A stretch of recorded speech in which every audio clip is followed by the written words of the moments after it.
का यहाँ पे स्वागत है। जो हमारे जो विजिटर्स यहाँ पे आए हैं, आपका यहाँ की मंडली में स्वागत है। और जो कलीसिया यहाँ पे है, जो मंडली यहाँ पे है मसीह की कलीसिया, उसको मेरा प्रभु यीशु मसीह के मीठे नाम में सलाम। You know, it's a wonderful thing that in spite of the COVID cases rising, कुछ ही दिन हुए हैं और एकदम से कोरोना के जो केसेस है वो बहुत तेजी से बढ़ रहे हैं, लेकिन परमेश्वर का हम धन्यवाद देना चाहेंगे कि उसने ये होने दिया, हमें इतना काबिल बनाया, हमें स्वस्थ रखा। We need to give thanks to God that He has kept us healthy and kept us good, that we can come together like this as a church, एक कलीसिया होते हुए हम सब यहाँ पे इकट्ठा हो सके और परमेश्वर के नाम की महिमा कर सके, उसके नाम को आदर और जलाल पहुंचा सके। ये बहुत बड़ी आशीष है हम सबके लिए, क्योंकि जिस तरह से माहौल चल रहा है, जिस तरह से वातावरण चल रहा है, लोगों की डेथ हो रही है, people are dying every day, हर रोज कोरोना की वजह से लोग मर रहे हैं, कोरोना की वजह से लोग परेशान हैं। लेकिन इस कठिन परिस्थिति में हमारे जीवते परमेश्वर ने हमें अभी तक बचा के रखा है, हमें स्वस्थ रखा है और हमारी आवश्यकताओं को, सबसे बड़ी बात जो है कि He has taken care of our needs and necessities. You know, if you just look around, there is a lot of desperation and frustration, and you know, people are just down. लोगों को समझ में नहीं आ रहा कि आगे क्या हो। लेकिन we give thanks to God that He is with us and He is taking care of us and He will help us to come out of this crisis. और हमारा ऐसा विश्वास है, मेरा ऐसा विश्वास है कि मेरा जो जीता परमेश्वर जो है हमें इस कठिन परिस्थिति में से, ये जो कोरोना काल जो चल रहा है 2020 मार्च से शुरू हुआ और अभी तक हमें तंग कर रहा है, लेकिन परमेश्वर जो हमारा जीता परमेश्वर है, महान परमेश्वर है, वो हमें इस मुश्किल घड़ी में से बाहर निकालेगा। As Christians, it's a blessing for all of us that we have the word of God. This is the word of God, परमेश्वर का वचन, and we can read this word. हम इस वचन को पढ़ सकते हैं और पढ़कर हम इस बात को जान सकते हैं what God requires from us. So we can learn by reading this book which we call the Bible. This is God's word, and what God requires from us. एक मसीह होने के नाते, एक फेथफुल क्रिश्चियन होने के नाते किस तरह से हमें अपने जीवन को संसार में बिताने की, व्यतीत करने की आवश्यकता है, हम कैसे उसको कर सकते हैं, हम इस बाइबल में उसको देख सकते हैं, पढ़ सकते हैं। तो बाइबल जो है, परमेश्वर का जो वचन जो है, ये हमारे लिए वरदान है, ये हमारे लिए आशीष है कि हम उसको पढ़कर परमेश्वर को जान सकते हैं, परमेश्वर की इच्छा को जान सकते हैं और हमें ताकत मिलती है कि जब हम मुश्किल में होते हैं, जैसे आज हम मुश्किल की घड़ी में हैं, तो परमेश्वर के वचन को पढ़कर when we read God's word, we get the strength that we can overcome this crisis. कोई भी क्राइसिस हो, कोई भी कठिन परिस्थिति हो, परमेश्वर का वचन जो है हमें वो ताकत देता है कि हम उसमें से बाहर निकल के आए। तो हमें परमेश्वर के वचन पर भरोसा रखने की आवश्यकता है। We need to trust the word of God. We need to put our whole trust in the word of God. Matthew 4:4, मत्ती 4:4, वहां पे हम देखते हैं इस तरह से लिखा है, वचन में लिखा है, मनुष्य केवल रोटी से नहीं परंतु हर एक उस वचन से जो परमेश्वर के मुख से निकलता है जीवित रहेगा। Man shall not live by bread alone, but by every word that proceeds from the mouth of God. So, if we want to be alive spiritually, अगर हम आत्मिक रूप से जीवित रहना चाहते हैं, तो हमें परमेश्वर के वचन को और उसको अपने जीवन में उतारने की आवश्यकता है। देखिए, केवल सिर्फ पढ़ना जरूरी नहीं है। हम लोग बाइबल पढ़ते हैं, घरों में पढ़ते हैं, आज भी हम बाइबल का अध्ययन कर रहे हैं, बहुत सी बातें हम बाइबल में पढ़ते हैं, लेकिन उस वचन को, बाइबल की बातों को, यीशु की शिक्षा को हमें अपने जीवन में उतारने की आवश्यकता है। We need to implement the word of God in our lives.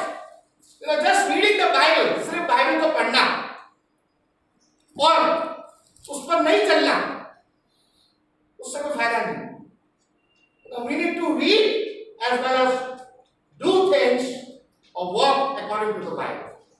So Matthew 4:4 it says, "Man shall not live by bread alone, but by every word that proceeds from the mouth of God."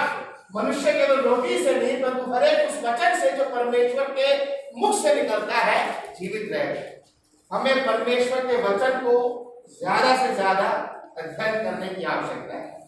आज मैं चाहूंगा कि आप मेरे साथ लूका की पुस्तक निकाले। लूका की पुस्तक और उसका 24 जो लास्ट चैप्टर है, 24 अध्याय और 36 से 43 आयत, verse 36 to 43. Luke chapter 24 verse 36 to 43. Here we see about the resurrection of Jesus. यीशु के पुनरुत्थान के बारे में हम यहाँ देखते हैं और यहाँ पे इस प्रकार से लिखा है, वे ये बातें कह रहे थे कि वे आप ही उनके बीच में आ खड़ा हुआ। यानी हम देखते हैं यीशु जो है उनके बीच में आ खड़ा हुआ है, चेलों के बीच में, और उनसे कहा तुम्हें शांति मिले। परंतु वे घबरा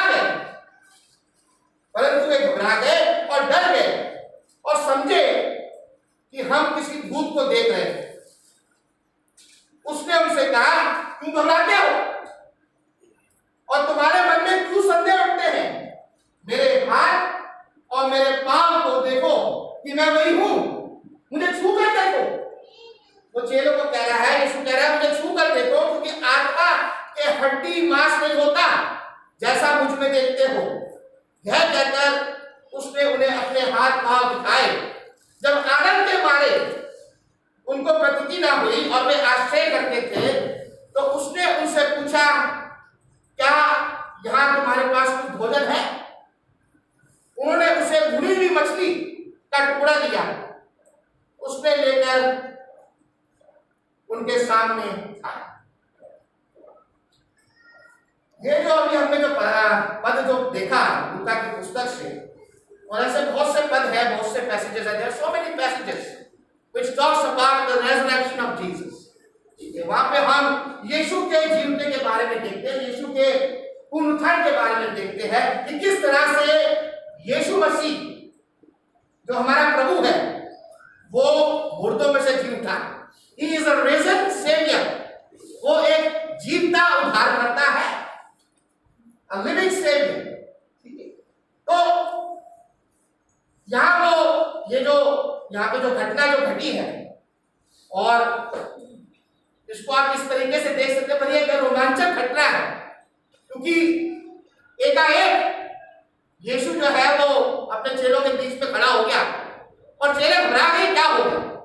अब मैं इसके बारे में सोच रहा था कि यीशु के चेले जो थे, the disciples of Jesus, they were always with Jesus, and Jesus had told them that he will die one day, he will die on the cross, and then on the third day he will be risen, he will get resurrected, and he has told this thing many times to his disciples। कई बार यीशु ने इन बातों को अपने चेलों से बोला, लेकिन फिर भी हम यहाँ पे देखते हैं कि चेले जो थे उनका पूरी तरह से यीशु की बातों पर विश्वास नहीं था।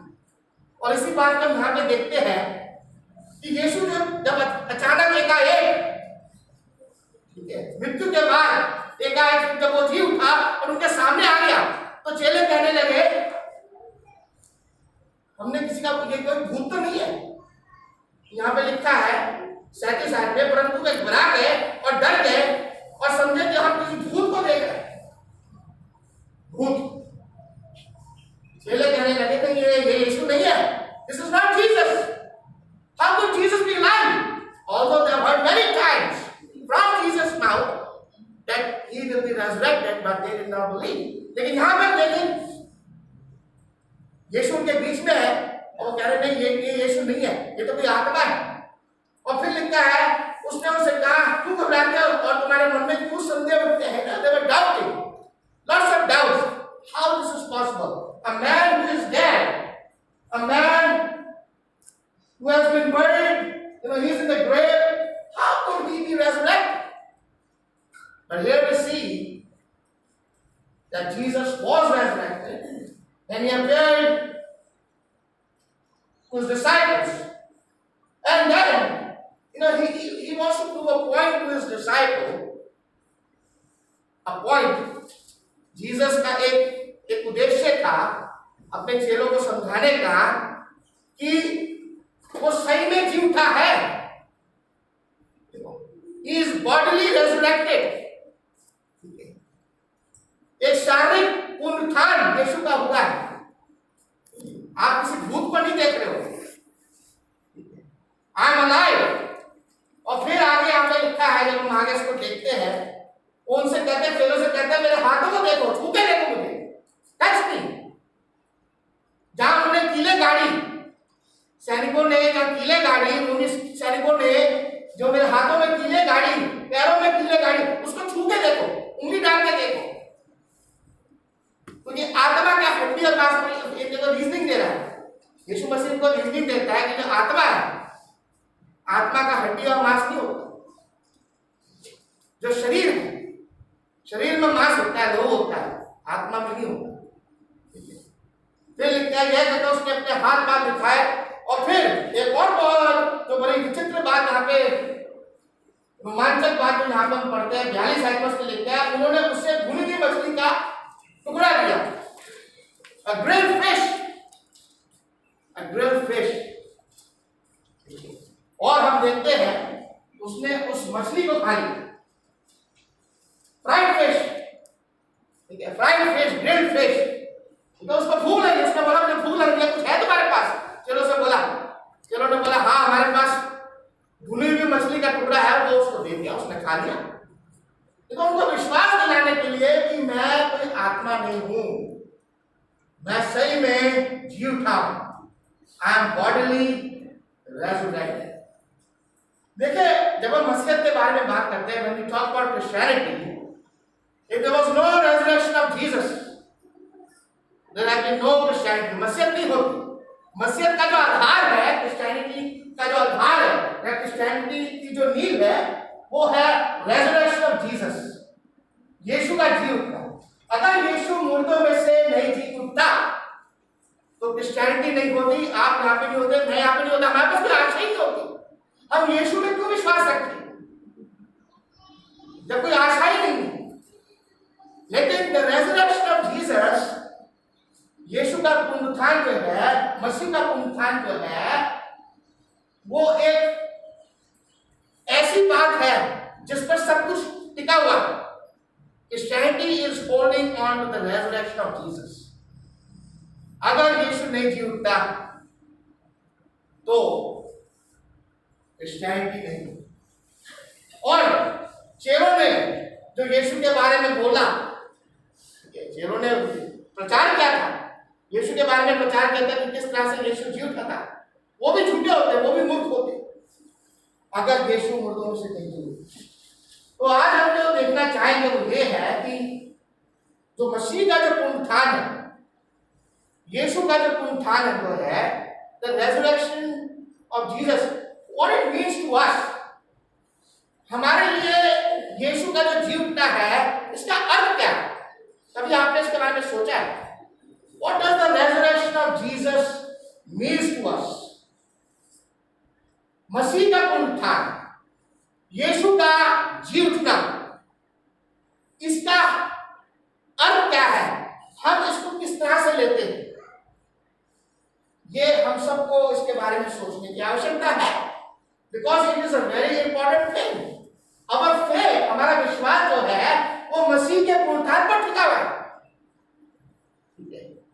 हमारा जो विश्वास है, अब क्रिश्चियन फेथ, हमारा मसीह विश्वास, वो मसीह के पुनरुत्थान पर टिका हुआ है। It is based on the resurrection of Jesus. So मसीह का पुनरुत्थान, मसीह का जीतना, यीशु का जीतना, इसके मान्य क्या है? What it means to us, what it means to us. सबसे पहली बात तो हम देखना चाहेंगे मसीह के जीवने के बारे में। मसीह का जीवना, the resurrection of Jesus, the resurrection of Christ. The thing is, before the resurrection, there has to be a death. यीशु मरा, तब जाके उसके बाद जाके वो जी उठा। अगर यीशु नहीं मरता तो जीवता क्यों होता? If Jesus had not died, there had been no resurrection. जब हम रेजरेक्शन के बारे में बात करते हैं, इसका जी उठना, अगर इसका अर्थ देखे, डेफिनेशन देखे, to stand up, to stand up, किस चीज से स्टैंड अप, किस चीज से जी उठना? अगर संदर्भ जो हमने जो अभी को पढ़ा है रेजरेक्शन के, यीशु के रेजरेक्शन के बारे में, पुनरुत्थान के बारे में, तो संदर्भ है वो है मृत्यु। यीशु मसीह जो है, जो हमारा जो प्रभु जो है, वो मृत्यु में से जी उठा। एक खास बात जो हम यीशु मसीह के बारे में देख सकते हैं और पढ़ सकते हैं, वो ये है कि our Lord Jesus, he did not remain in the grave, and we have the evidence for that. हमारे पास इसके प्रमाण है, वचन में प्रमाण है। यीशु की जो देह जो है वो कब्र में नहीं रही। हम देखते हैं जब मरकुस 16 में, मरकुस 16 1 से 6 में देखते हैं, जो पहले 3 लोग जो थे, the first 3 people who saw Jesus after his resurrection from the dead, वो पहले 3 शख्स जिन्होंने यीशु को देखा, एक वो थे, एक औरत थी मरियम मगदलीनी, मैरी मैगदलीन, और सलोमी, और याकूब की जो माता मरियम, मदर ऑफ जेम्स। ये 3 लोग, पहले 3 लोग थे जिन्होंने यीशु को देखा। They saw Jesus that he is not there in the grave. जो कब्र थी वो खाली थी। तो हम बात ये कर रहे हैं कि यीशु की जो बॉडी जो थी वो कब्र में नहीं थी, वो ग्रेव में थी, as it was said in the scriptures. You know, Apostle Peter, he quoted the words of David. You know, and this prophecy was made by David in the book of Psalm chapter 16. Psalm chapter 16 verses 8 to 11. And that same prophecy Peter talked about in Acts chapter 2. प्रेरितों के काम की पुस्तक उसका 2 अध्याय, वहां पे हम देखते हैं कि पतरस कहता है और दाऊद की भविष्यवाणी को वो बताता है।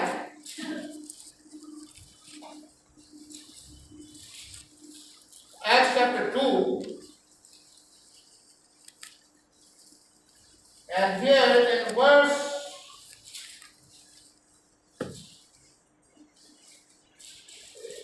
just a minute.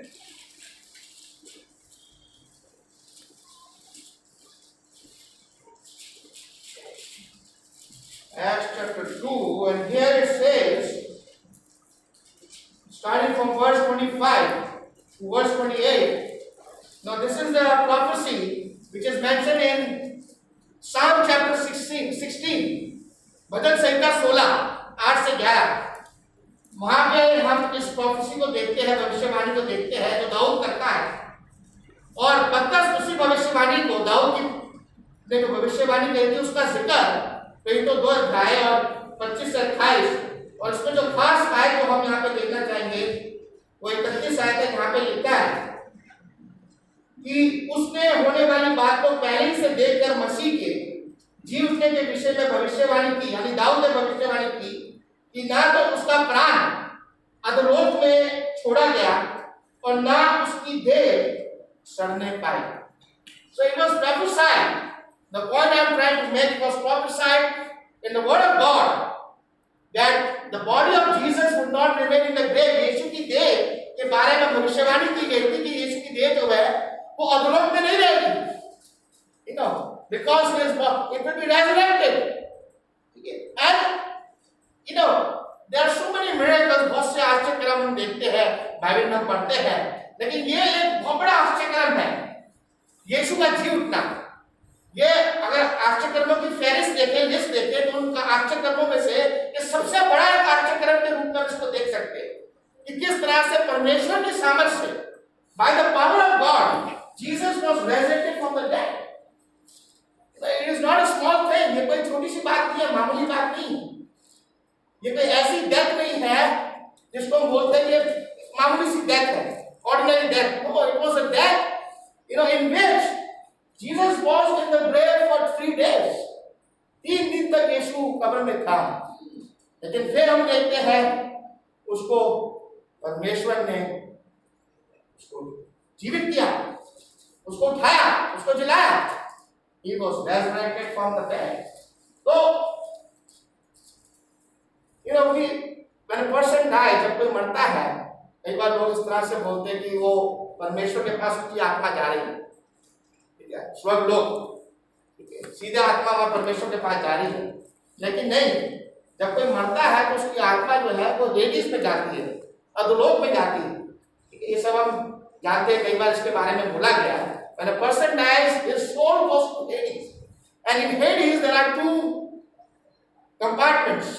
You know, there are 2 जगहें हैं अधोलोक में, एक जिसे हम स्वर्गलोक कहते हैं, एक पीड़ाजनक स्थान।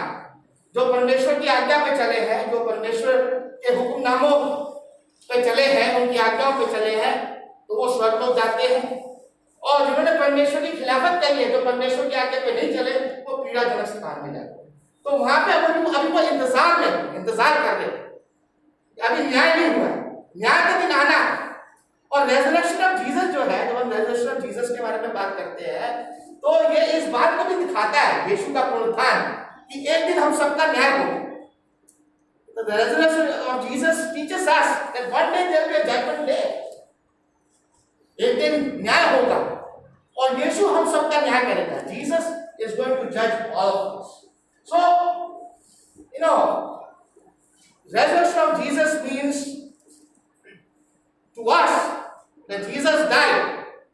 Jesus died, and Jesus died for what? क्या वो ऐसे ही मर गया? He died for something.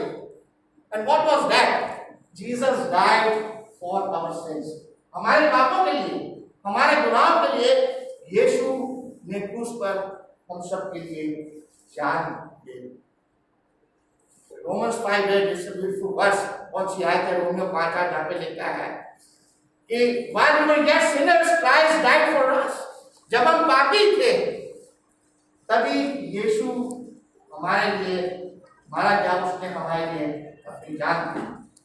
देखिए पहला कोरिन्थियों 15 और इसको भी हमने कई बार देखा है, वहां पे हम सुसमाचार के बारे में देखते हैं। और पहला कोरिन्थियों 15 में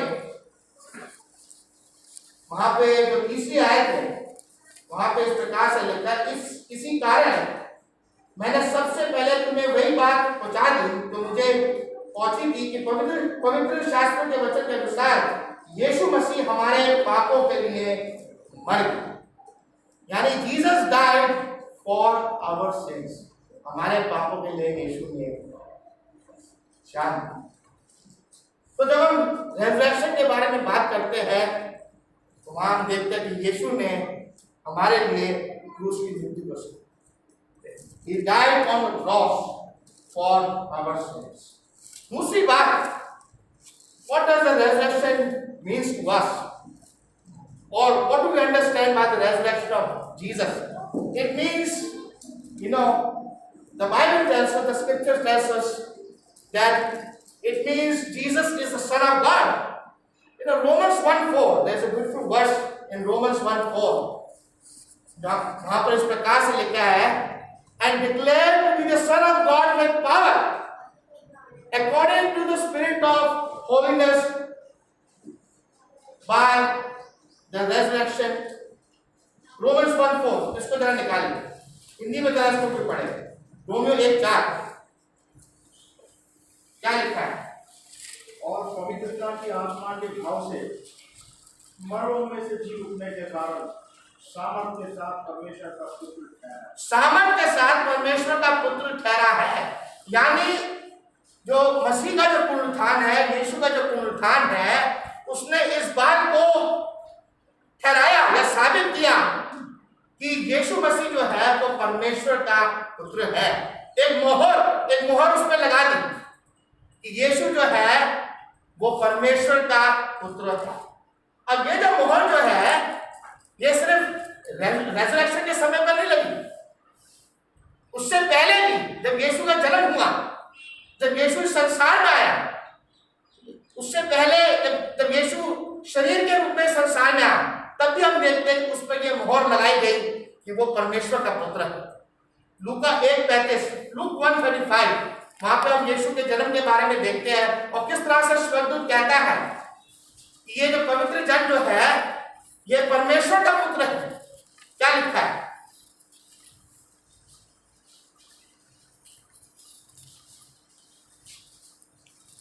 लूका 1:35, लूक 1:35।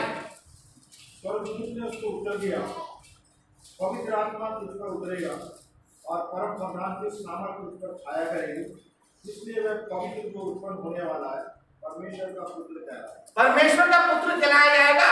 यानी in the conception when Jesus was being born into this world, in flesh, he was declared to be the Son of God.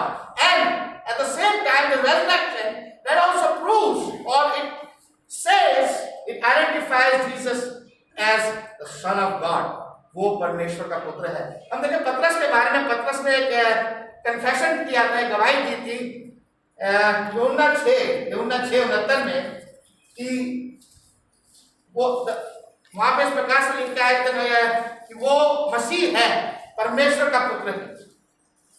He is Christ the Son of the living God. John 6:69। क्या लिखा है हिंदी में? और हमने विश्वास किया और जान गए कि परमेश्वर का पवित्र जन तू ही है। परमेश्वर का पवित्र जन तू है। हिंदी में इस तरह से लिखा है, इंग्लिश में जो है वो साफ साफ लिखा है कि वो परमेश्वर का पुत्र है। He is the Son of God. So,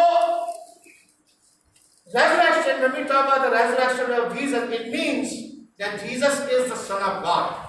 And we make this confession, when we are baptized, जब कोई बपतिस्मा लेता है तो हम ये गवाही देते हैं, we make this confession, हम इस बात का अंगीकार करते हैं कि यीशु मसीह जो है वो परमेश्वर का एक लौता पुत्र है। We have to make this confession, because if we do not make this confession, then our baptism is just invalid. हमारा बपतिस्मा लेना व्यर्थ है, क्योंकि हम यीशु में विश्वास ही नहीं रखते।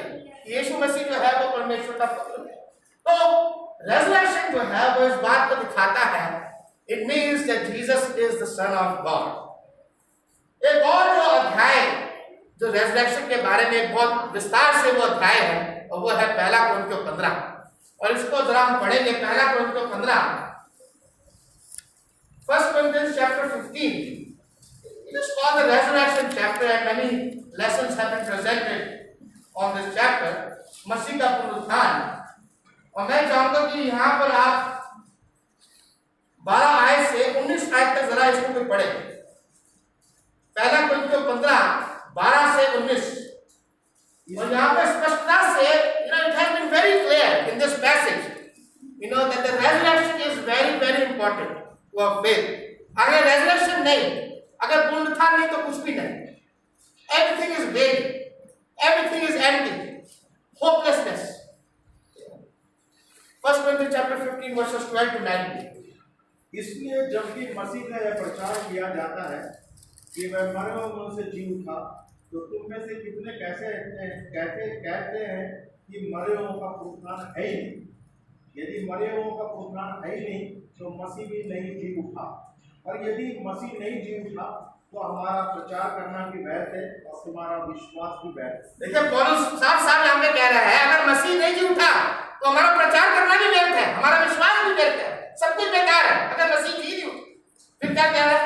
वरन हम परमेश्वर के झूठे गवाह ठहरे क्योंकि हमने परमेश्वर के विषय में गवाही दी कि उसने मसीह को जिला दिया। अब पौलुस कह रहा है हमने तो गवाही दी, यीशु के बारे में गवाही दी, और मेरे जो सहकर्मी थे, दूसरे जो मेरे जो दोस्त थे, उन्होंने भी गवाही दी कि यीशु मसीह जो है वो मुर्दों में से जी उठेगा।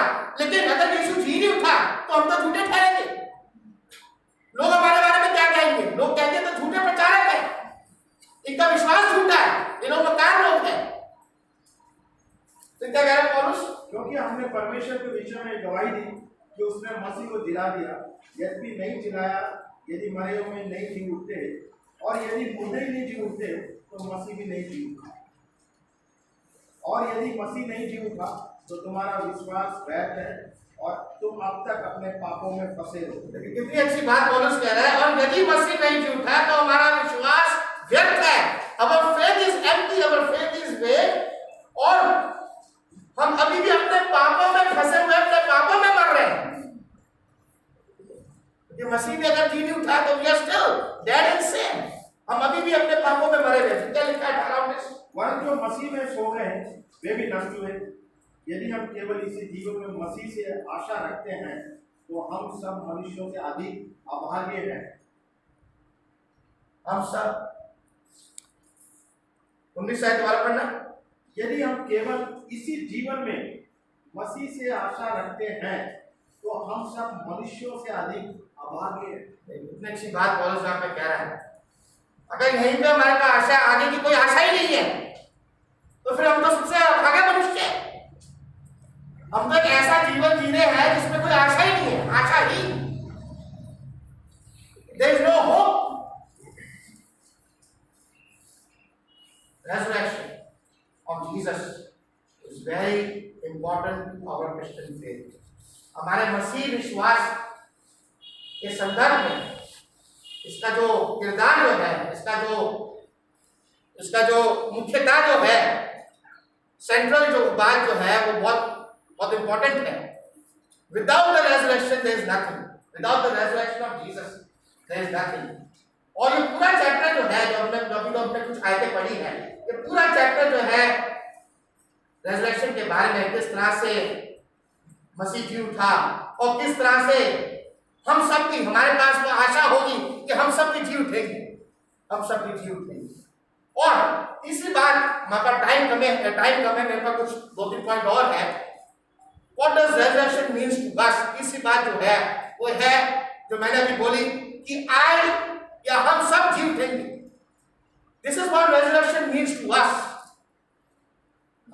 We have a hope in Christ. मसीह में हमारे पास ये आशा है कि एक दिन हम सब जी उठे। जिस तरह से यीशु मसीह मुर्दों में से जी उठा, उसी तरह हम सब भी जी उठेंगे।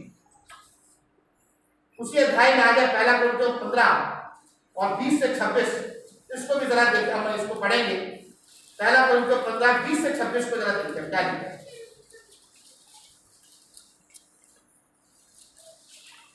ये भी बहुत अच्छी आयतें हैं। 1 कोरिन्थियों 15 20 से 26। परंतु सचमुच मसीह मुर्दों में से जी उठा और जो सो गए उनमें वो पहला फल हुआ। यानी जो सो गए हैं। अब ये सो गए का मतलब क्या है?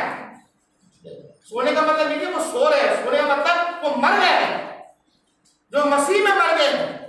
ठीक है, जो मर गए हैं उनमें वो पहला फल है। यानी यीशु के बारे में बात हो रही है कि यीशु मसीह जो है is the first fruit of the resurrection.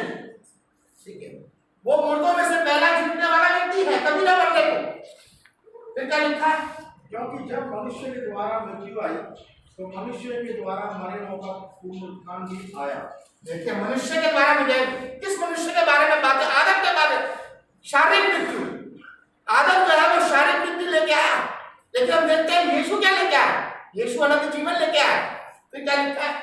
और जैसे आदम में सब मरते हैं वैसे ही मसीह में सब जिलाए गए। आदम में सब मरते हैं, फिजिकली वी ऑल डाई, शारीरिक मृत्यु के बारे में बात हो रही है।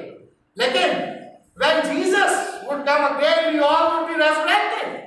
हम सब जी उठेंगे। बड़े अगर इसको वैसे देखा जाए, हम जो हमारे कितने जो अजीज हैं, जिनको हम जानते हैं, हमारे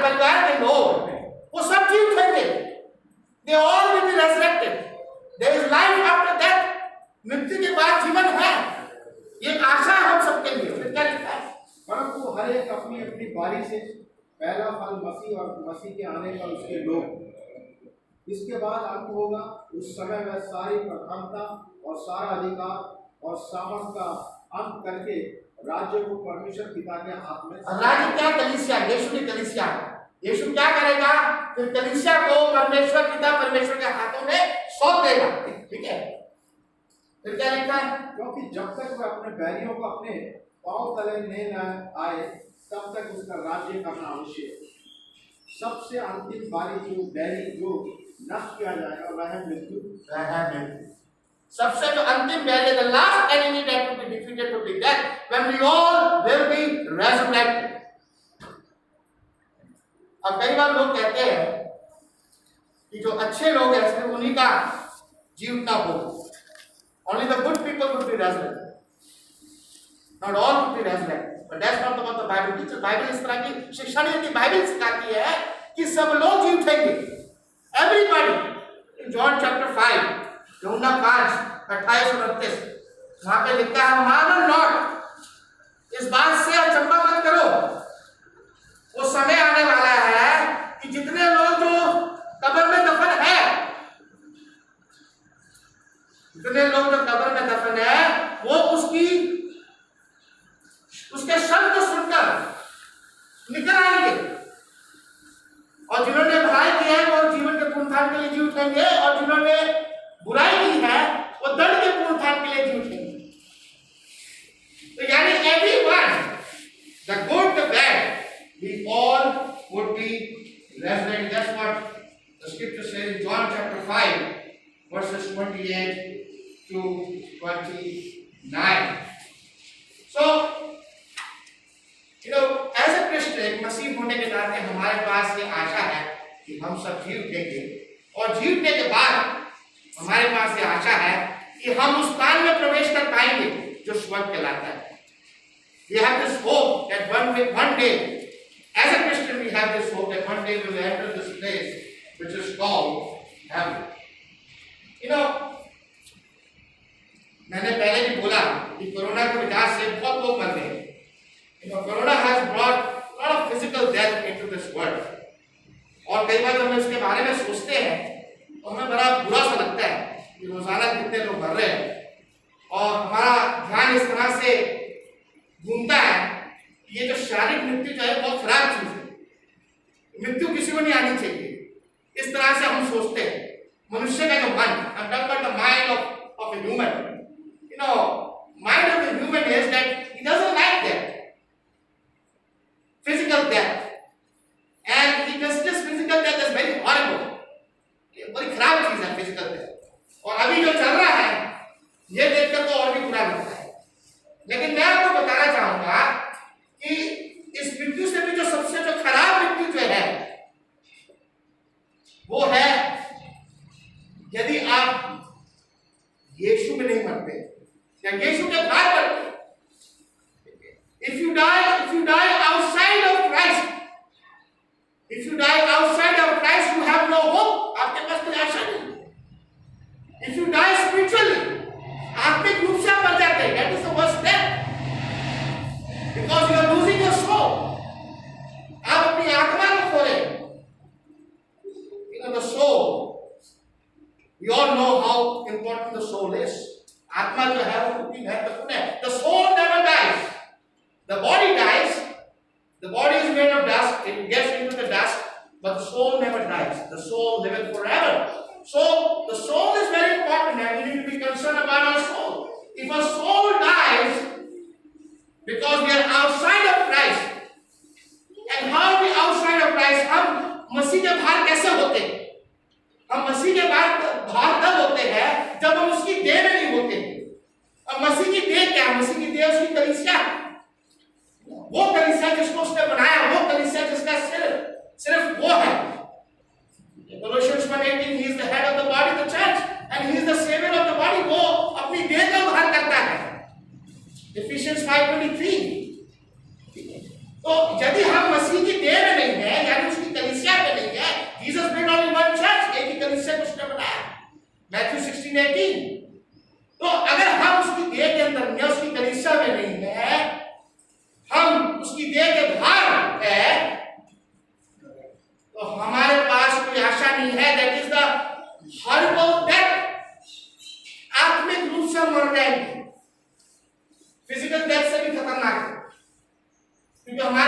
आशा नहीं होगी, and we will lose our soul. So, as a Christian, when we talk about what does the resurrection means to us, it means that I will be resurrected one day, just as our Lord was resurrected by the power of God. The same way, when Jesus would come again, जब यीशु मसीह दोबारा आएगा अपनी कलीसिया को लेने के लिए, तो हम सब जी उठेंगे. Physical death, there is no hope in physical death, but if we are in Jesus, अगर हम यीशु में हैं, तो उस फिजिकल डेथ में हमारे पास आशा है. We will be resurrected, हम सब जी उठेंगे. चौथा पॉइंट जो हम देखना चाहेंगे, या एक और बात हम एक और इस पद को भी देख ले. पहला थिस्सलुनीकियों 4, ये भी बहुत सा पद है यीशु के उत्थान के बारे में. पहला थिस्सलुनीकियों 4 13 से 17 या 13 से 18, इसको भी जरा जल्दी से कोई पढ़े. पहला थिस्सलुनीकियों 4, first थिस्सलुनीकियों chapter 4 verses 13 to 18. There Paul is talking to his Christians, to his fellow brothers and sisters there, and those people, they are having some doubts in their mind, whether our loved ones they have died, whether they will go to heaven or whether they will be able to see Jesus, क्या वो यीशु से मिल पाएंगे, क्या वो अपने लोगों से मिल पाएंगे. तो उन बातों को बताने के लिए पौलुस वहां पे कहता है, पहला थिस्सलुनीकियों 4 13 से 18. जरा आपको प्रश्न पढ़ेगा. हे भाइयों, हम नहीं चाहते कि तुम उनके विषय में जो सोते हैं अज्ञानी रहो. ऐसा न हो कि तुम दूसरों के समान शोक करो जिन्हें आशा नहीं. क्योंकि यदि हम विश्वास करते हैं कि यीशु मरा और जी भी उठा, तो वैसे ही परमेश्वर भी उन्हें तो यीशु में सो गए उसी के साथ ले आएगा. क्योंकि हम प्रभु के वचन के अनुसार खुद से ये कहते हैं कि हम जो जीवित हैं और प्रभु के आने तक बचे रहेंगे, स्वयं उनसे कभी आगे न बढ़ेंगे. क्योंकि प्रभु आप इस स्वर्ग से उतरेगा, उस समय ललकार और प्रधान दूत का शब्द सुनाई देगा और मसीह की तुरी फूकी जाएगी, और जो मसीह में मरे वे पहले जी उठे. देखिए, इस संसार से, जैसे मैंने पहले भी बोला, बिना आशा के कितने लोग चले आते हैं. बिना किसी आशा के कितने लोग रोजाना मरते हैं, और क्योंकि वो मसीह में नहीं है, यीशु में नहीं है, बिना आशा के वो चले आते हैं. लेकिन जो मसीह में है, उनके पास ये बहुत बड़ी आशा है कि हम सब एक दिन जी उठेंगे और अपने प्रभु के साथ होंगे. फिर क्या लिखा है? तब हम जो जीवित और बचे रहेंगे उनके साथ बादलों पर उठा लिए जाएंगे कि हवा में प्रभु से मिले, और इसी रीति से हम सदा प्रभु के साथ रहेंगे. इस प्रकार इन बातों में से एक दूसरे को शांति दिया जाए. लेकिन पौलुस ने इन बातों को उनके सामने इसलिए रखा क्योंकि वो विचलित हो रहे थे. वो ये सोच रहे थे कि आगे क्या होगा. जो हमारे लोग जो मर गए हैं, किसी का बाप मर गया होगा, किसी की माँ मर गई होगी, किसी की बहन मर गई, किसी का भाई मर गया. अब क्या उनसे हमारी मुलाकात होगी? क्या उनके पास कोई आशा है? क्या वो स्वर्ग में जाएंगे? उनके मनों में बहुत से सवाल चल रहे थे. उन सवालों को दूर करने के लिए पौलुस उनको बताता है कि नहीं, जो मसीह में सो गए, यानी जो मसीह में मर गए, उन्हें घबराने की कोई आवश्यकता नहीं है, क्योंकि उनके पास वो आशा है कि एक दिन वो सब जी उठेंगे और हम सब भी एक दिन जी उठेंगे और अपने लोगों से हमारी मुलाकात होगी. We will see that. कभी आपने सोचा, मतलब जो मर गए हैं उनको दोबारा हम देखेंगे. We will see them again because हम मसीह में, हम यीशु में, और हमारे पास वो आशा है. और इन बातों से पौलुस उनको शांति दे रहा है, उनको कंफर्ट दे रहा है. तुम घबराओ मत, तुम्हारी एक दिन मुलाकात होगी उनसे, एक दिन तुम अपने लोगों से मिलोगे, क्योंकि उनके पास तो आशा है कि वो स्वर्ग में जाएंगे प्रभु के साथ. तो रेजरेक्शन, एक और बात जो मेरे दिल में आई है, जब हम कब्रिस्तान के बारे में बात करते हैं, यहाँ पे बार बार सोने के बारे में बोला गया है कि जो लोग मसीह में सो गए, ठीक है, जब हम कब्रिस्तान में जाते हैं, वहां पे जो बॉडीज है, वो बॉडीज क्या कर रही होती है? It's a sleeping place. तो वहां पे सो रही. अभी आपने सोचा है इसके बारे में? सेमेटरी या कब्रिस्तान, वहां पे बार बार ये बोला गया है कि मसीह में जो सो गए, यानी कब्रिस्तान में जाते देखते हैं तो bodies are there, they're sleeping in the grave. So, but we have this hope that one day we all will be resurrected just like our Lord Jesus. चौथी बात, 2 पॉइंट और है, इसको हम खत्म कर रहे हैं जल्दी से. The resurrection of Jesus, what it means to us? It means that because of Jesus, or because of the resurrection of Jesus, we have the salvation.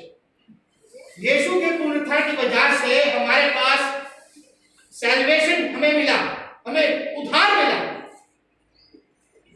अगर यीशु क्रूस पे नहीं मरता और यीशु नहीं जी उठता तो हमारे पास उद्धार की कोई आशा नहीं होती. We would have no salvation. सुसमाचार, हम सुसमाचार के बारे में बात करते हैं. सुसमाचार हम बताते हैं यीशु का क्रूस, यीशु किस तरह से उसने क्रूस पर अपनी मृत्यु दी और अपना खून, बेशकीमती उसने अपना खून बहाया, लहू बहाया. लेकिन उसके साथ साथ सुसमाचार में एक और बात जो शामिल है वो है यीशु का पुनरुत्थान, उसका जीवन. डेथ, बरियल एंड रेजरेक्शन, ये तीनों एक साथ है, इसको हम अलग नहीं कर सकते. These three goes together, ये तीनों एक साथ चलते हैं. Death, burial and resurrection. This is the सुसमाचार, this is the gospel. That Jesus died and was buried and was resurrected on the 3rd day of the week. So we cannot separate this thing, resurrection, from the other two things, the death and the burial. It is together. We need to understand this. And the resurrection of Jesus gives us the salvation. This verse which we read before, 1 Corinthians chapter 15, verse 17. Let's read this verse again where it says, और यदि मसीह में जी उठा, if Christ had not risen, तो तुम्हारा विश्वास व्यर्थ है और तुम अब तक अपने पापों में फंसे हो. See, the salvation came. If Jesus had not risen, we would have been just keep on dying in our sins. हम अपने पापों में मरते जाएंगे. Because Jesus did not rise. But since Jesus rose from the dead, He brought salvation to us. क्योंकि यीशु जी उठा, तो उससे salvation जो है, वो उद्धार है, वो हमें मिला. And when we talk about Jesus, salvation is only in the name of Jesus. We all know this. Salvation is not in any other name. In Acts chapter 4, verse 12, that is very clear there. The salvation is only in the name of Jesus. Talk about the resurrection of Jesus, and Jesus brought the salvation. The Bible is very clear about it. There have been many evidences in the Bible which proves about the resurrection of Jesus. Jesus, when He was resurrected, He was seen by 500 people. In 1 Corinthians chapter 15, He was seen by Cephas. Many people, the disciples, they are witnesses of Jesus. So, it is not something false. ये कोई एक झूठी कहानी नहीं है कि यीशु, अब कुछ लोग ऐसे हैं जो इस तरह से बोलते हैं कि यीशु जी नहीं उठा. Jesus never rose from the dead. There are some people like that, they say that. But the Bible says it, the Bible proves it, that there are many witnesses that tells us that Jesus rose from the dead. When Paul was in Athens, जब पौलुस अथेने में था, प्रेरितों की पुस्तक उसका 17 अध्याय और 32 आयत के रवान देखे, वहां क्या लिखा है? वहां पे लिखा है कि लोग, जब पौलुस ने उनको मसीह के पुनरुत्थान के बारे में, when Paul told them about the resurrection of Jesus, the people were mocking. लोग ठट्ठा उड़ा रहे थे, हंसी उड़ा रहे थे कि क्या बात कर रहे हैं, क्या लिखा है? मरे हुए के पुनरुत्थान की बात सुनकर कुछ तो ठट्ठा करने लगे और कुछ ने कहा ये बात हम तुझसे फिर कभी सुनेंगे. इस पर पौलुस उनके बीच में से निकल गया. पौलुस उनके बीच में से निकल गया. Even today there are people, they don't believe in the resurrection of Jesus. You tell them that Jesus rose from the dead, they say no, we don't believe it. They're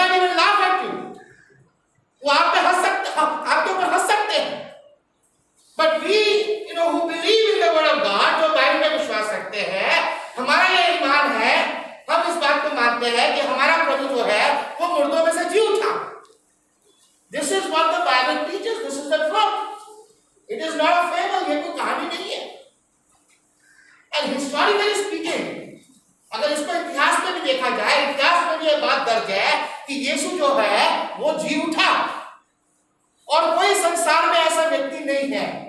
You will not find any person in the world who was buried in the grave for 3 days and then he rose on the third day.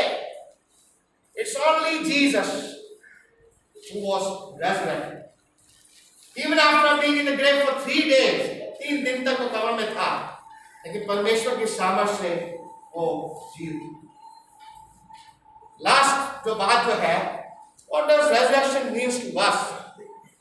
Resurrection, इससे पहले तो हमने देखा कि salvation, we see that Jesus brought salvation to us because of his resurrection. और एक और बात जो हम देख रहे हैं resurrection से, या resurrection का जो मायना जो है हमारे लिए वो ये है, वो ये दिखाता है, वो सिखाता है कि जो बपतिस्मा जो है वो हमारे उद्धार के लिए बहुत आवश्यक है. You know, baptism and resurrection, they are very much connected to each other. Have you ever thought about it? बपतिस्मा और पुनरुत्थान, मसीह का जीवता जो है वो आपस में काफी रिलेटेड है, उसका काफी संबंध है. You cannot disconnect baptism from the resurrection. You know, they go together, baptism and resurrection.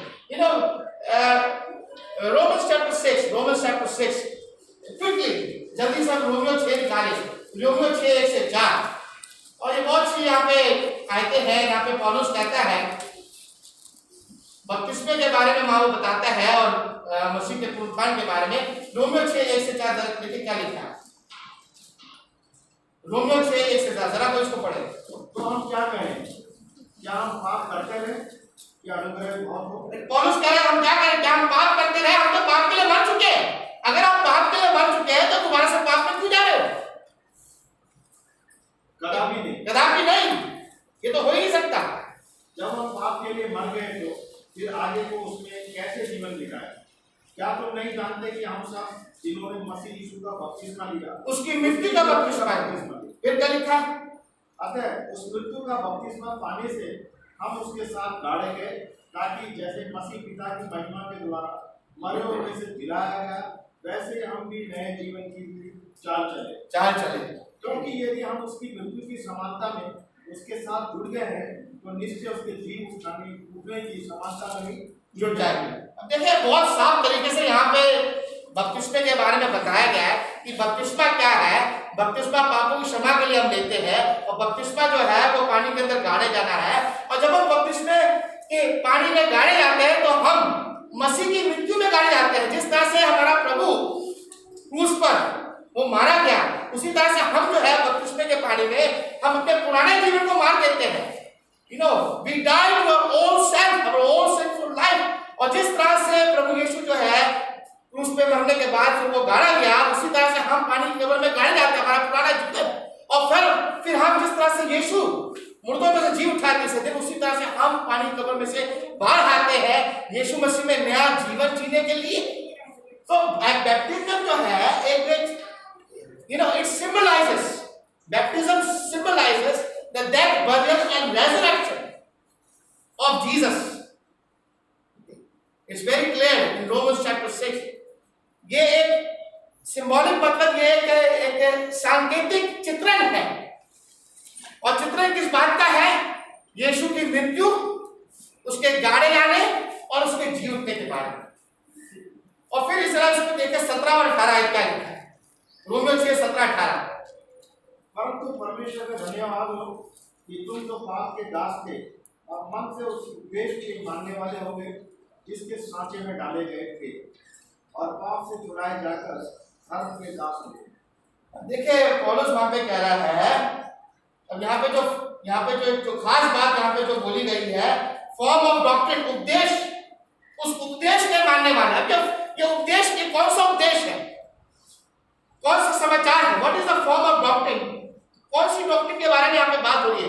या मसीह के सुसमाचार के बारे में बात हो रही है, यीशु के क्रूस के बारे में बात हो रही है कि किस तरह से यीशु हमारे पापों के लिए मारा गया, गाड़ा गया, जी उठा. और यही उपदेश तुमने माना है, तुमने हमारे मुंह से सुना. पौलुस कह रहा है तुमने हमारे मुंह से यही सुसमाचार सुना और तुमने इस सुसमाचार को माना है. और सुसमाचार को मानने के बाद फिर वो कह रहा है तुम वापस पाप में कैसे जा सकते हो? तुम तो पाप के लिए मर चुके हो, तुम तो पाप से छुड़ाए जाके धर्म के दास, अब तुम धर्म के सेवक बन गए हो। How could you again go back to your old sinful life when you have obeyed this form of doctrine which is the gospel, जो सुसमाचार है कि यीशु मसीह मेरे पापों के लिए मारा गया, गाड़ा गया और जी उठा। Symbolic baptism is a symbolic representation of the death, burial and resurrection of Jesus. अगर यीशु जी नहीं उठता है तो हमारा विश्वास व्यर्थ है, हमारा विश्वास खोखला है। खोखला समझते empty. We have nothing in our hands, हमारे हाथों में कुछ भी नहीं है। And we have no hope. It is only the resurrection of Jesus that has given us a great hope. हमारा समय खत्म हो चुका है, बहुत सी बातें, लेकिन मैंने उसको काट दिया। लेकिन ये जो 5 जो बातें हैं जो हम इसको याद रखें कि रेजरेक्शन जो है वो हमारे लिए इसके क्या मान्य है, हम इससे क्या समझते हैं। सबसे पहली बात तो यह है कि यीशु हमारे लिए क्रूस पर मारा गया। जब हम रेजरेक्शन की बात करते हैं, यीशु के रेजरेक्शन के बारे में बात करते हैं, तो यीशु हमारे लिए क्रूस पर मारा गया। और दूसरी बात जो है जो हम रेजरेक्शन से समझते हैं, यीशु के पुनरुत्थान से समझते हैं, वो ये है कि यीशु जो है वो परमेश्वर का एकलौता पुत्र है। Jesus is the son of God. God has identified Jesus, declared Jesus as the Son of God, as we read in Romans chapter 1 verse 4. Resurrection means what it means to us. It means that I will be resurrected. मैं भी जी उठूंगा, हम सब जी उठेंगे, because that's what the Bible teaches. ये Bible की शिक्षा है। जिस तरह से यीशु मुर्दों में से जी उठा परमेश्वर की सामने से, उसी तरह से हम भी एक दिन जी उठेंगे। और चौथी बात, it means salvation is available. उद्धार जो है वो उपलब्ध है। यीशु अगर जी नहीं उठता है तो हमारे पास उद्धार की कोई आशा नहीं होती। We would have no hope. You know, Jesus said, John chapter 14 verse 6, I am the way, the truth and the life, सच्चाई जीवन नहीं, बिना मेरे द्वारा कोई पिता परमेश्वर के पास नहीं पहुंच सकता है।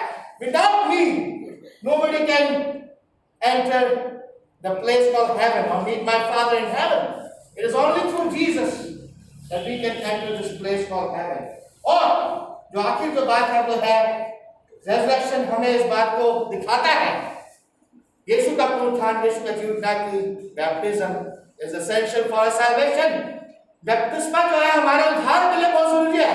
जैसा कि मरकुस 16 में हम पढ़ते हैं, जो विश्वास करेगा बपतिस्मा लेगा उसी का उद्धार होगा, और जो विश्वास नहीं करेगा वो नाश हो जाएगा। Baptism is essential for our salvation. और एक इसको समाप्त करते हुए एक आयत मैं सोचता हूँ ये आयत मुझे यहाँ पे रखनी चाहिए। बपतिस्मा और पुनरुत्थान के बारे में ये आयत हमने कई बार देखी भी है। पहला पत्रस 3:21 वहां पे बपतिस्मे के बारे में देखते हैं कि बपतिस्मा जो है वो शरीर के मैल को दूर करना नहीं है, लेकिन क्या लिखा है पहला पत्रस 3:21, जरा इसको पढ़े। उसी पानी का दृष्टांत भी अर्थात बपतिस्मा यीशु मसीह के जी उठने के द्वारा अब तुम्हें बचाता है। इससे शरीर के मैल को दूर करने का अर्थ नहीं, परंतु शुद्ध विवेक से परमेश्वर के वश में हो जाने का अर्थ। परमेश्वर के वश में हो जाने का। दोबारा पढ़ने जरा, पहला पत्रस 3:21, उसी पानी का दृष्टांत भी अर्थात बपतिस्मा यीशु मसीह के जी उठने के द्वारा, यीशु मसीह के जी उठने के द्वारा, ये बात मैं दिखा रहा है, यीशु मसीह के जी उठने के द्वारा बपतिस्मा जो है वो इफेक्टिव हुआ। हाँ, अब तुम्हें बचाता है।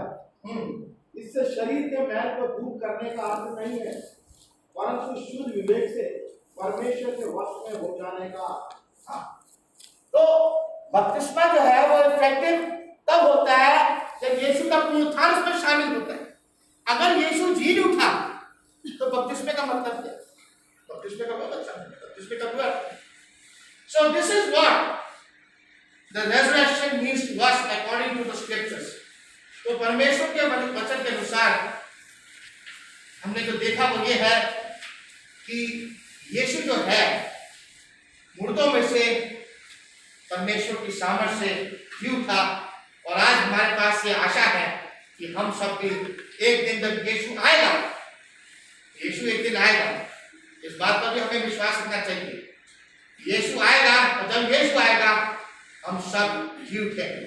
जो सो रहे हैं, जो मर रहे हैं, जो बुरे हैं, जो सही है, सारे लोग, सब लोग जी उठेंगे और सब लोग यीशु को देखेंगे और जीवित है। उनका उनका उनका मिलना जो होगा वो बादलों में होगा, जैसा कि पहला थिस्सलुनीकियों 4:13 से 18 में हमने पढ़ा कि वो जो जीवित जो होंगे उस समय, वो सब यीशु के साथ उनका जो मिलन होगा वो बादलों में होगा। तो एक मसीह के पास, एक क्रिश्चियन के पास एक बहुत बड़ी आशा है, one day we all will be resurrected and there is life after death. मृत्यु के बाद एक जीवन है। मृत्यु is not the end, death is not the end. मृत्यु के बाद there is life, life after death. परमेश्वर आपको आशीष